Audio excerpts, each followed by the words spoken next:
My sugar daddy asks me for weird favors. His Tinder profile said he was 45, but he looked to be in his early 30s at most. Looking for a sugar baby? $700 weekly? No sex. It sounded too good to be true, but as a broke university student, I was willing to take my chances. I swiped right and Tinder let me know it was a match. His message came seconds later. "Hey, there, sweetheart." I cringed at that word. I hated it, but $700 was $700, so I sucked it up and replied, "Hey." His name was Jack, and he told me he owned his own business, although he never specified what kind of business it was. We talked for a while before he asked me for my Venmo to send me the first payment. After a few minutes, I got the notification. I stared at the $700 for at least 20 minutes, expecting to wake up from a dream at any second. But it wasn't a dream. "You still there?" I clicked on the message. "Yeah, sorry. If you don't mind me asking, what are you looking for in return?" I stared at the chat until he replied, "I'm just looking for you to do a few favors for me." That sounded like it was going to be sexual to me. Like what? For example, the first thing I need you to do is pick up a delivery for me. That sounded innocent enough, but I was still expecting there to be some kind of twist. $700 to pick up a package? Come on, even I wasn't that naive. From the post office or something? "No, I'll send you the address, but I'd rather not do this through Tinder. You got Kick, or you can give me your number." Kick? What was this, 2011? I decided to give him my number instead, and he texted me the address immediately, followed by the address to his house, where I would have to drop off the package. I'm not home right now, but there's a key on the bottom of the blue flower pot near the door. Go inside and put the package on the coffee table in the living room. Make sure that you lock the door when you go inside the house, and then lock it again when you leave. I grabbed my car keys and wallet and got into my car, putting the address into Google Maps. Got it. My phone buzzed as I backed out of my driveway. I'm serious. Lock the door both times. Please. I thought that was a little excessive, but I promised him that I would. The house looked abandoned. It had a broken chain-link fence around it with a small door that was hanging on to dear life. It stuck out like a sore thumb, surrounded by houses that were a lot nicer than this one in comparison. "You here for Jack's shit?" I looked up to see a man standing in the open doorway of the house. He took up almost the entire space, his head skimming the top of the doorframe. He was huge, in height and muscles, and his entire torso was covered in tattoos. Yeah, I guess," I replied, not moving from my spot on the sidewalk. "Stay right there," he said. I did. I actually don't think I would have moved if he had asked me to. I looked around and realized that there was no one else on this street. I was a 21-year-old woman alone in the street. I gripped my car keys. A few minutes later, the man came back out carrying a cardboard box. It was about the size of a shoebox, but stained and damp on some of the corners. "Can you open your car?" he asked. I opened the trunk, not wanting that inside on my car seats, and he set it in. "All right, there you go," he said. "Thanks," I replied. I walked around to the driver's side of the car and opened the door. "Oh, and one more thing," he said. I looked at him. "Watch out," he said. I didn't reply. I blasted my music as I drove to Jack's house, hoping it would drown out my anxiety. It didn't. I parked my car in the stone driveway and stayed inside the car, admiring the house. It was a huge house, with stone pillars on the front porch and the greenest grass I had ever seen in my life. I turned the car off and got out. I grabbed the package and walked to the front door, getting the key from where he said it would be. I opened the door and stepped in, closing it behind me. I thought about what he had said, about locking the door when I got inside. I thought that was a little overboard, but as I stared at the closed door, something made me reach out and lock it. I walked inside, my feet cushioned by the thick maroon carpet, and admired the inside of the house. All the furniture was wooden and looked incredibly expensive. I would probably finish school a dozen times with the money that it took to furnish this place. I set the package down on the coffee table, and as I walked back to the door, I heard a phone ringing from somewhere inside the house. I froze. In my pocket, my phone buzzed. I took it out to look. Don't answer any calls that aren't from Marvin. I put my phone back and followed the sound of the phone, poking my head into a few different rooms before I found it in an office. I walked over to the desk and looked at the caller ID.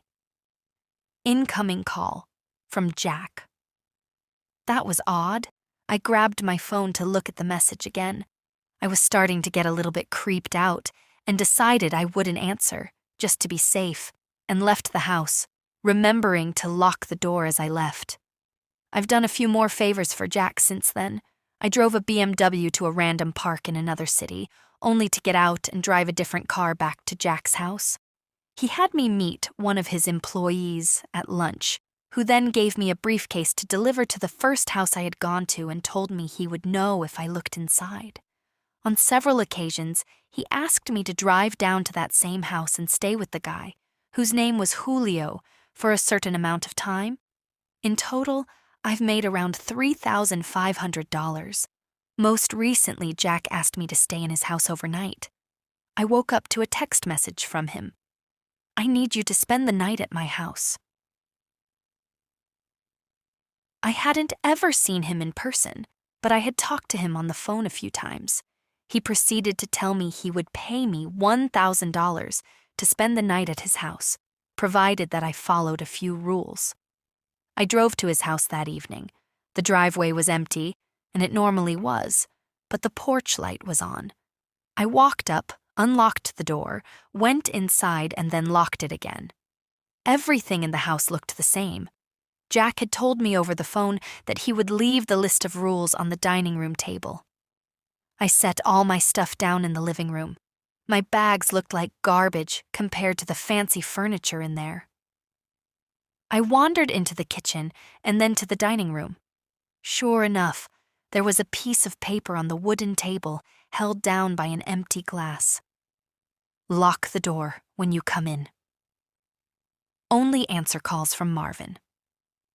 Don't turn on any faucets between 9 p.m. and 11 p.m. Don't open the door for anyone, no matter who they say they are. After 10 p.m. If the door to the closet at the end of the hall is open, sleep in the library. If closed, sleep in any of the bedrooms. The gardener comes at midnight. If he starts knocking on the windows, hide. Turn the TV on and let it play on static through the night. Do not forget to do this. Help yourself to anything in the fridge. I'll pay you in the morning. Good night. I made sure to follow all the rules. To be honest, I was regretting my decision, but seeing as I was already here and I was getting paid, I decided to stay anyway. I figured as long as I followed all the rules, I'd be perfectly fine. Still, it felt a little odd. What was this?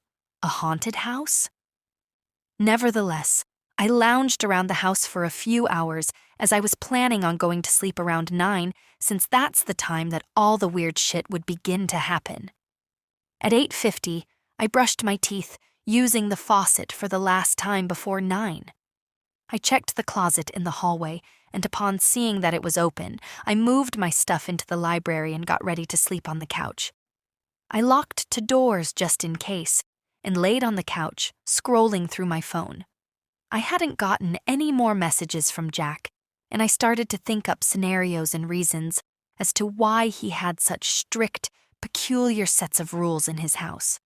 I had dozed off at some point because, at exactly 10:16 p.m., I was woken up by the doorbell ringing. I was about to get up to check, but then I remembered the rule. Don't open the door for anyone, no matter who they say they are. After 10 p.m., I stayed on the couch, trying not to move, paranoid that they would hear even the slightest sound. "It's the police. Open up." I didn't move. "Hello? It's the police. Open up or we're coming in." I still didn't move, but I could hear my heartbeat in my ears. There was silence for a while after that. Then the doorbell rang again. "Hey, it's Jack. Let me in." It sounded like Jack, but still, I didn't get up. He would have a key, wouldn't he? Why would he need me to let him in? This continued for almost a full hour. Different people would ring the doorbell, announce themselves, and then disappear when I didn't respond. I was finally able to fall asleep, and the gardener never came. When I woke up the next morning, I heard someone in the kitchen. I got up slowly and unlocked the door as quietly as possible. Taking my phone with me and walking across the living room and into the kitchen, I stopped at the entrance and peered in. It was Jack. He was standing in front of the stove, stirring something as the coffee machine brewed coffee on the counter behind him. "Hey, good morning," he said when he saw me. "Hi," I replied, nervous. I hadn't seen him in person before, but he looked exactly like his pictures online. "Scrambled eggs?" he asked, motioning to the pan with a wooden spoon. "Yeah, thanks," I replied, walking over to take the plate from him. I ate my breakfast and drank some coffee in silence. "So how was it?" he asked. "It was okay. Nothing super freaky happened," I replied. "Cool," he replied. There was an awkwardness in the room. "I think I'm gonna go now. I have class." I trailed off. I didn't, but I really wanted to get out of there. "Oh, no, yeah, sure. I'll talk to you some other time," he replied. I grabbed my stuff and he walked me to my car. I could see him standing in the driveway, staring at me as I left. When I got home, I unpacked all my stuff and noticed that I still had the list with me. I sat on my bed and read it again. I felt my body tense up as I realized that I had forgotten something. "Turn the TV on and let it play on static through the night. Do not forget to do this." Turn the TV on and let it play on static through the night. Do not forget to do this. Do not forget to do this. I stared at the words on the page until they lost meaning. Beside me, my phone buzzed, snapping me back to reality. It was the $1,000 payment. I looked at my phone and then back at the list. Maybe it wasn't an important step.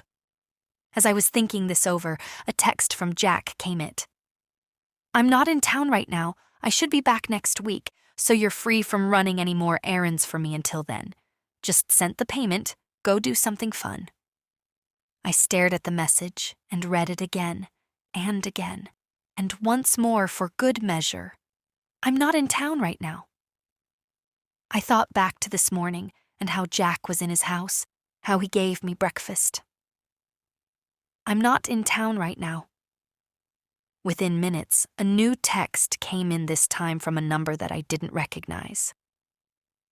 "Did you forget to do something?" The text was followed by a picture of Jack, or whoever this version of Jack was, standing in front of the TV. I didn't respond. Next came another picture. This one was of the outside of my house. It was followed by another text. "Watch out.